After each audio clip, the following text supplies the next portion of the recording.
Good afternoon all of you. Class 9 CBSE board.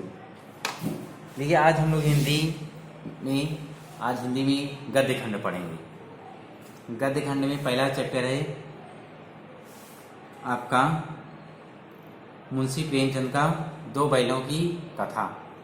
दो बैलों की कथा। तो पहले थोड़ा प्रेमचंद जी के बारे में पढ़ लेते हैं, उसके बाद प्रेमचंद जी या मुंशी प्रेमचंद इनको लोग नाम है, ठीक है। ये मत समझिएगा मुंशी लगा दिए तो कुछ गड़बड़ है। देखिए प्रेमचंद का जन्म सन 1880 में बनारस के लमेही गांव में हुआ था। उनका मूल नाम धनपत राय था, यानी उनके बचपन का नाम कहा जाए तो धनपत राय था। प्रेमचंद का बचपन अभावन बीता और शिक्षा BA तक की ही हो पाई। उन्होंने शिक्षा विभाग में नौकरी की, परंतु असहयोग आंदोलन में सक्रिय भाग लेने के लिए सरकारी नौकरी से त्यागपत्र दे दिया। वो सरकारी नौकरी भी कर रहे थे, लेकिन असहयोग आंदोलन जो 1921 में हुआ था 1921, उसमें भाग लेने के लिए उन्होंने नौकरी से त्यागपत्र दे दिया और लेखन कार्य के प्रति पूरी तरह समर्पित हो गए। सन 1936 में इस महान कथाकार का देहांत हो गया। बहुत जल्द चले गए थे छोड़कर। देखिए प्रेमचंद की कहानियाँ मानसरोवर के 8 भागों में संकलित हैं। प्रेमचंद की बहुत बड़ी एक प्रसिद्ध कहानी मानसरोवर जो 8 भागों में संकलित है। इसी मानसरोवर में से आप लोगों ने यूपी बोर्ड में एक कहानी का नाम सुना होगा, मंत्र, वो भी है।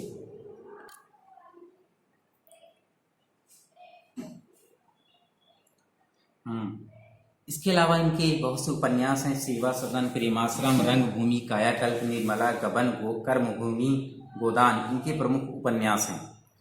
इन्होंने हंस, जागरण, माधुरी जैसी पत्रिकाओं का भी संपादन किया। कथा साहित्य के अतिरिक्त प्रेमचंद ने निबंध एवं अन्य प्रकार के गद्य लेखन भी प्रचुर मात्रा में किए हैं। प्रेमचंद साहित्य को सामाजिक परिवर्तन का सशक्त माध्यम मानते थे। उन्होंने जिस गांव और शहर के परिवेश को देखा, जिया, उसकी अभिव्यक्ति उन्हें कथा साहित्य में मिलती है। किसानों और मजदूरों की दयनीय स्थिति हो, दलितों का शोषण हो, समाज में स्त्री की दुर्दशा हो और स्वाधीनता आंदोलन आदि उनकी रचनाओं के मूल विषय रहे हैं। प्रेमचंद की कथा साहित्य का संसार बहुत व्यापक है। इसमें मनुष्य की नहीं, पशु पक्षियों का भी अद्भुत आत्मीयता मिलती है। बड़ी से बड़ी बात को सरल भाषा में सीधे और संक्षेप में कहना प्रेमचंद के लेखन की प्रमुख कला है या विशेषता है। उनकी भाषा सरल, सजीव एवं मुहावरेदार है। उन्होंने अरबी, फारसी और अंग्रेजी के प्रचलित शब्दों का प्रयोग कुशलतापूर्वक किया है। देखिए दो बैलों की कथा है, इसमें क्या है? दो बैलों की कथा के माध्यम से प्रेमचंद ने कृषक समाज और पशुओं के भावात्मक संबंध का वर्णन किया है। ऐसा संबंध कि कृषक समाज और पशु, देखिए जो पशु पालते हैं उनमें और मनुष्यों और पशुओं में कैसे संबंध होते हैं, उसका बहुत ही भावात्मक रूप से वर्णन किया है। इस कहानी में उन्होंने यह भी बताया कि स्वतंत्रता सहज में नहीं मिलती है। स्वतंत्रता इतनी आसानी से नहीं मिलती, उसके लिए बार बार संघर्ष करना पड़ता है। इस प्रकार परोक्ष रूप से यह कहानी आज़ादी के आंदोलन की भावना से जुड़ी है। इसके साथ ही इस कहानी में प्रेमचंद ने पंचतंत्र और हितोपदेश की कथा परंपरा का उपयोग और विकास किया है। देखिए कहते हैं कि जानवरों में सबसे बुद्धिमान प्राणी गधे को माना जाता है। जानवरों में गधा सबसे ज्यादा बुद्धिमान समझा जाता या माना जाता है। कहानी का सारांश पढ़ते हैं, ठीक है। माना जाता है, इसका कारण है उसका सीधापन, सहनशीलता। उसकी यही गुण उसे ऋषि मुनियों की श्रेणी में ला देते हैं। उसके लिए लाभ, हानि, सुख, दुख सब कुछ बराबर है। गधा तो गधा है ना, उसके लिए लाभ और हानि और सुख और दुख क्या? सीधेपन और सहनशीलता के कारण भारतीयों को अफ्रीका और अमेरिका में असभ्य और बुद्धिहीन समझा जाता है। ये कहने का मतलब है वहाँ, ये सारांश आपको बता रहे हैं। कहानी का सारांश है, मतलब पढ़ते रहिए, समझते रहिए। कह सीधेपन और सहनशीलता के कारण भारतीयों को अफ्रीका और अमेरिका में असभ्य और बुद्धिहीन कहा जाता है।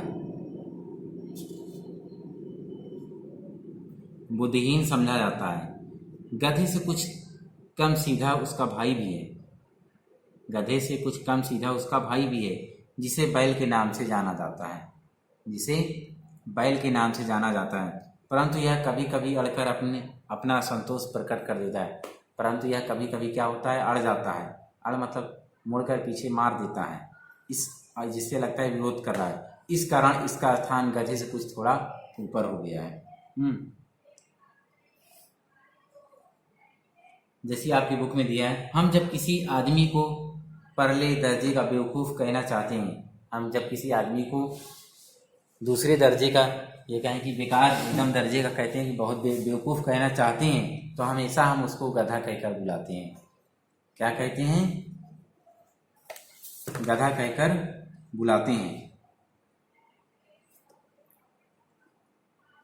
गधा सचमुच बेवकूफ़ है या उसके सीधेपन या उसके निरापद सहिष्णुता लोग से?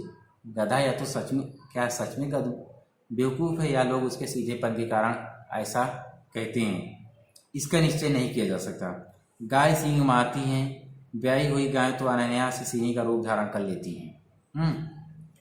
कुत्ता भी बहुत गरीब जानवर है, लेकिन कभी कभी उसे भी क्रोध आ ही जाता है। कह रहे हैं कि गधा तो को तो क्रोध आता ही नहीं है, लेकिन कुत्ता भी एक क्या बहुत गरीब जानवर है, लेकिन उसे भी क्रोध कभी कभी आ जाता है। किंतु गधे को कभी क्रोध करते ना सुना है और ना देखा है। जितना चाहो गरीब को मारो, चाहे जैसी खराब सड़ी हुई घास सामने डाल दो, जितना चाहो। कह रहे हैं कि उसी प्रकार कौन है? मनुष्य हैं। चाहे जितना चाहो इन गरीब दुखी लोगों को सताओ, उनके आगे चाहे जैसी खैर इसको चाहे जितना मारो, जैसे चाहे खराब सड़ी गली हुई घास डाल दो, उसके चेहरे पर कभी यह संतोष नहीं आता है। किंतु बैसाख में चाहे एक आध बार कुलेल कर लेता हो, पर हमने तो उसे कभी खुश होते नहीं देखा। बैसाख में किसानों को हमने देखा होगा, जब फसल कटती है तब उनके चेहरे पर थोड़ा हंसी आती हो, लेकिन इसके अलावा कभी हमने उनके चेहरों पर कोई हंसी नहीं देखी है। उसके चेहरे पर एक विषाद स्थायी रूप से छाई रहती है। उसके चेहरे पर एक दुख की छाया हमेशा बनी रहती है। सुख दुख हानि लाभ किसी भी दशा में उसे बदलते नहीं देखा है। सुख दुख हानि लाभ कभी उसे बदलते नहीं देखा है।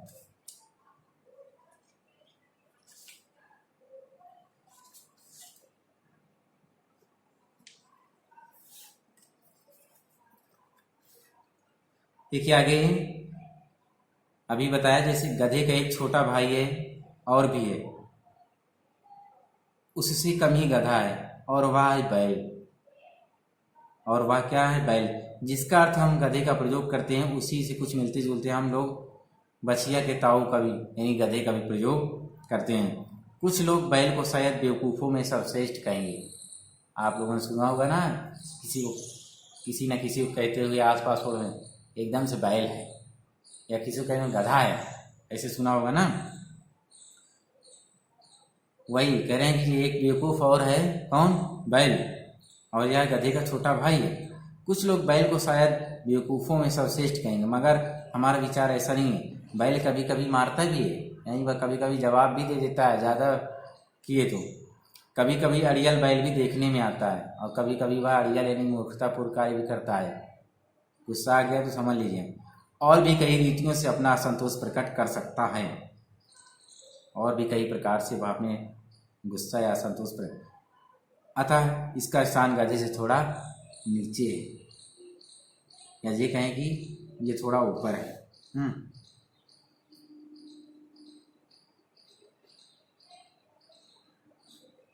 देखिए, झूरी काछी के दोनों बैलों के नाम थे हीरा और मोती।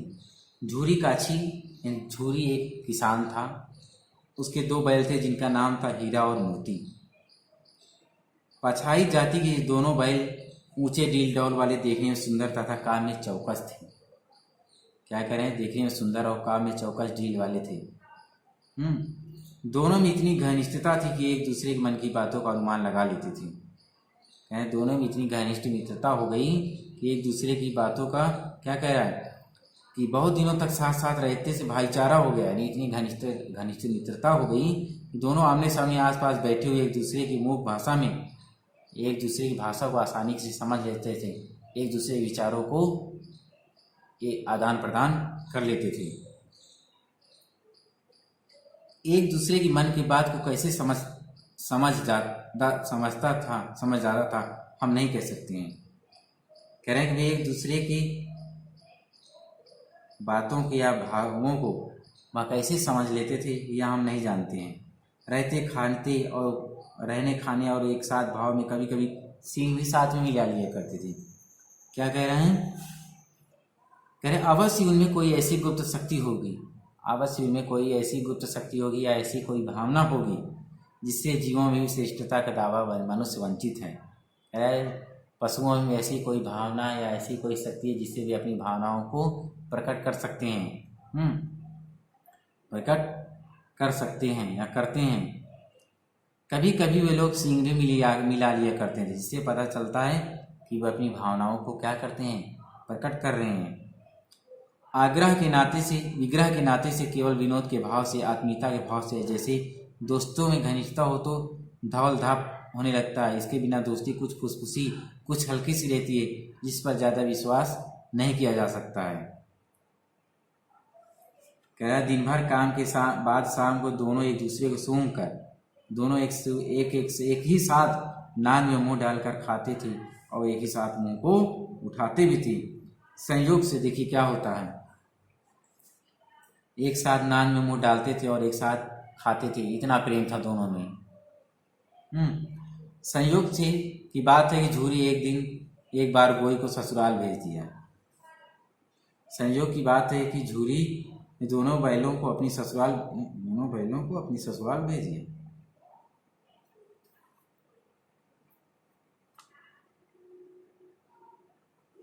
बैलों को क्या मालूम वे क्यों भेजे जा रहे हैं। बैलों को झूरी ने एक बार अपने ससुराल भेज दिया, लेकिन बैलों को यह नहीं समझ में आ रहा था कि उन्हें वहाँ क्यों भेजा जा रहा है। बैलों ने समझा कि शायद उन्हें भेज दिया गया हो। बैलों ने समझे मालिक ने हमें भेज दिया है। बैल क्या समझे कि हमको मालिक ने भेज दिया। अपना जो बेचा जाना उन्हें अच्छा लगा या बुरा कौन जाने, उन्हें अच्छा लगा या बुरा उसे कौन जान सकता है। उन्हें ले जाने में झूरी के साले को बहुत परेशानी हुई। उन्हें ले जाने पर झूरी के साले को बहुत परेशानी हुई।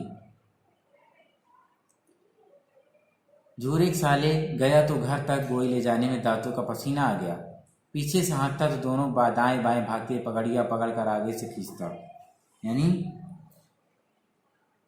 उन्हें आगे से खींचता तो पीछे बल भागते। गया के घर की नई जगह, गया उसका साले का नाम था। गया के घर नई जगह, नए लोग उसे अच्छे नहीं लग रहे थे। मारता पीटता सिंह नीचे करके हुकार दिया। अगर ईश्वर ने उसे वाड़ी दी होती तो वो झूरे से पूछते तुम हम गरीबों को क्यों निकाल रहे हो। अगर शायद उन बैलों को वाड़ी दी गई होती जिस प्रकार उसके साले उसको पीट रहे थे उन दोनों बैलों को, तो शायद वह झूरी से जरूर पूछते कि तुम हमें इस तरह अपने घर से क्यों निकाल रहे हो। हमने तो तुम्हारी सेवा करने में कोई कसर नहीं छोड़ी थी। अगर इतनी मेहनत से भी काम न चलता तो हमसे और काम ले लेते, मगर हमको भेजते नहीं, हमको वहाँ भेजते नहीं। उनके पास ऐसी वाड़ी थी नहीं, अपनी भावनाओं को व्यक्त करने के लिए उनके पास कोई वाड़ी नहीं थी।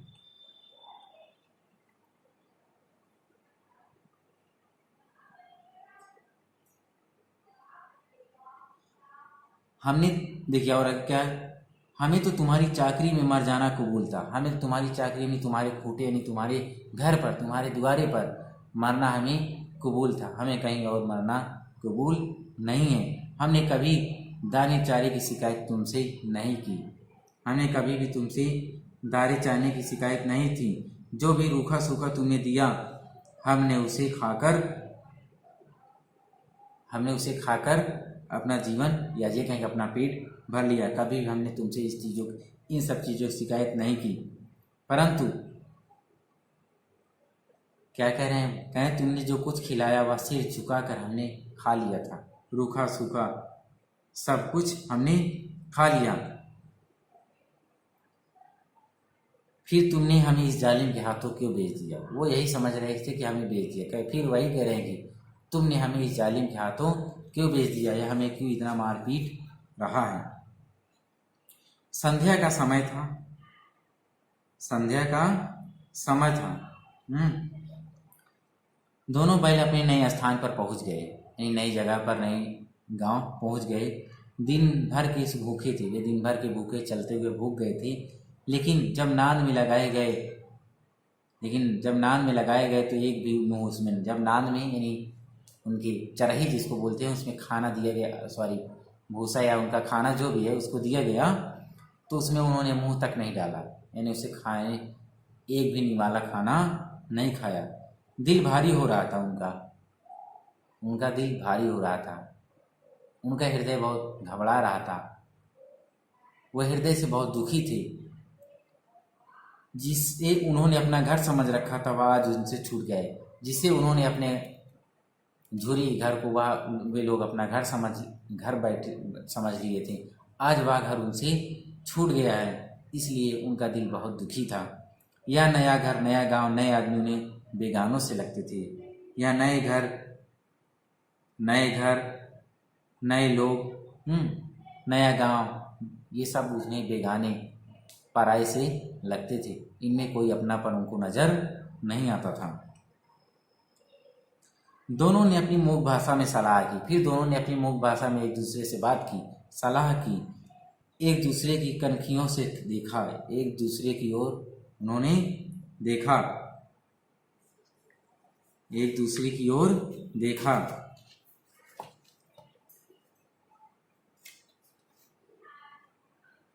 और लेट गए। कनखियों से देखा और लेट गए। जब गांव में सोता पड़ गया तो दोनों ने जोर मारकर पगड़े तुड़ा डाली। जब रात को सब सो गए तो दोनों ने एक दूसरे की ओर देखा और जोर लगाकर मजबूत पगड़े को तोड़ लिया, यानी अपनी जो रस्सी जिसमें से बंधे हुए थे उसको तोड़ लिया और प्रातः काल तक वापस झूरी के पास आ गए। पगड़े बहुत मजबूत थे, अनुमान ना हो सकता था कि कोई बैल उन्हें तोड़ सकेगा। पर इन दोनों ने इस समय दूनी शक्ति आ गई थी। पर इन दोनों में इतनी शक्ति आ गई थी कि एक एक झटके में वह रस्सियाँ टूटकर बिखर गईं। रस्सियाँ टूटकर बिखर गई और दोनों वहाँ से चल दिए, भागने लगे। झूरी प्रातःकाल सोकर उठा। झूरी प्रातःकाल सोकर उठा तो देखा कि दोनों बैल अपनी चरनी पर खड़े हैं, अपनी चरही के पास, जहाँ हौदे के पास खड़े हैं। दोनों की गर्दनों में आधा आधा गराव लटक रहा है। दोनों की गर्दनों में आधी आधी गिराई यानी रस्सी लटक रही है। घुटने तक पांव कीचड़ से भरे हुए, उनके घुटने तक की पांव में कीचड़ लगे हुए और दोनों की आंखों में विद्रोह में स्नेह, दोनों की आंखों में वहाँ का विद्रोह और झूरी के प्रति प्रेम और स्नेह झलक रहा था। झूरी बैलों को देखकर स्नेह से गदगद हो गया। झूरी बैलों को देखकर प्रेम से एकदम प्रफुल्लित हो उठा और दौड़कर उन्हें गले लगा लिया और दौड़कर बैलों के गले लग गया।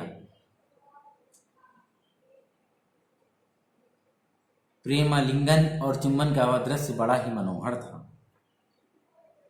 प्रेमालिंगन और चुम्बन का यह बार वहीं लिपट गया। झूरी अपने बैलों से लिपट गया और उसे बार बार उनको चूमने लगा। गांव के लड़कों ने उनका स्वागत किया। गांव और घर के लड़कों जमा हो गए। गांव और घर के लड़कों ने उनका स्वागत किया और अपने अपने घरों से कोई रोटियां, कोई गुड़, कोई चोकर, कोई भूसी, सब आदि लाकर दिया। गांव के इतिहास में यह घटना भूतपूर्व न होने पर भी महत्वपूर्ण थी। बाल सभा ने निश्चय किया कि दोनों पशुवीरों को अभिनंदन पत्र देना चाहिए। गांव के लड़कों ने क्या किया, दोनों पशु बहुत वीर हैं, इनको कुछ पुरस्कार अवश्य देना चाहिए। इसलिए गांव के लोगों ने रोटियां, बढ़िया गुड़ और बढ़िया चोकर, बढ़िया भूसा लाकर लोगों उन दोनों को खिलाने लगे।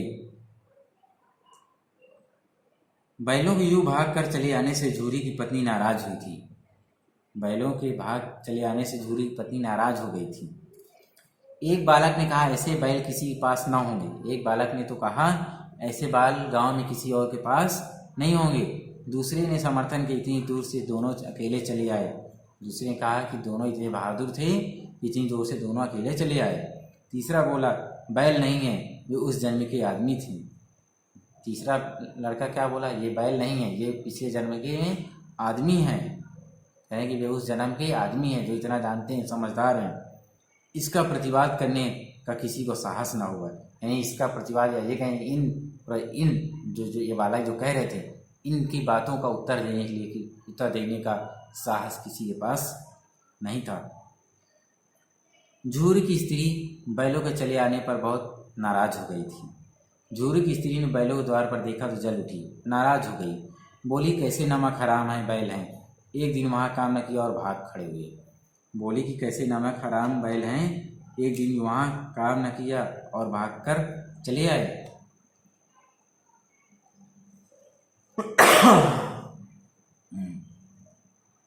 झूरी अपने बैलों पर यह आक्षेप यानी यह आरोप सुन न सका।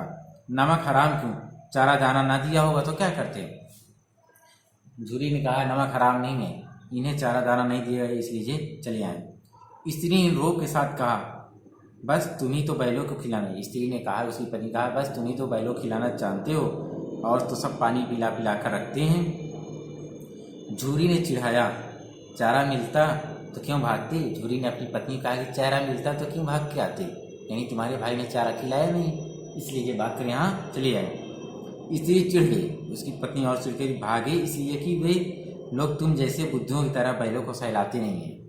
कहे कि ये इसलिए भाग आए कि हमारे घर वाले यानी उसके भाई लोग बुद्धुओं की तरह बैलों को सहलाते नहीं हैं, प्रेम नहीं करते, खिलाते हैं तो रगड़ रख कर जोतते भी, कई खिलाते हैं तो रगड़ कर काम भी लेते हैं। ये दोनों ठहरे कमजोर, भाग निकले। अब देखूं कहाँ से खली और चोकर मिलता है, भूखे भूसे के सिवा कुछ न दूंगी, चाहे मर जाएं। उसकी पत्नी नाराज कहती, भूखे सूखी भूसे के अलावा और कुछ नहीं दूंगी, चाहे ये मर जाएं खा खा के। अब चूनी चोकर सब बंद। वही हुआ, मजदूर को कड़ी ताकीद कर दी गई कि बैलों को खाली भूसा दिया जाए। मजदूरों को कह दिया गया कि नौकरों की इनको अब खाली भूसा भर दिया जाए। बैलों ने नान में मुंह डाला तो फीका फीका था। बैलों ने नान के मुंह में डाला, नान हौदे में अपना मुंह डाला तो फीका, ना कोई चिकनाहट ना कोई रस, क्या खाएं। आशा भरी आंखों से वे द्वार को घर की ओर देखने लगे। झूरी ने मजदूर यानी नौकर से कहा, थोड़ी सी खली क्यों नहीं डाल देता बे। मालकिन, नौकर बोला, मालकिन मुझे मार डालेगी साहब। बोला, सरकार मालकिन मुझे मार डालेगी, चुरा कर डाला। झूरी ने क्या कहा, ऐसा कर चुरा के जा, चुपचाप थोड़ा से खली डाल दे। ना दादा, नौकर कहा, ना दादा, पीछे से तुम भी उन्हीं की सी कहोगे। ना दादा मैं नहीं जाऊँगा, अभी कुछ गड़बड़ हो जाएगा, फिर तुम बाद में मुझको ही दोष दोगे। ठीक, ये था पहला भाग, इसमें दूसरा भाग कल पढ़ेंगे। ठीक है, नेक्स्ट टाइम। आज के लिए इतना ही।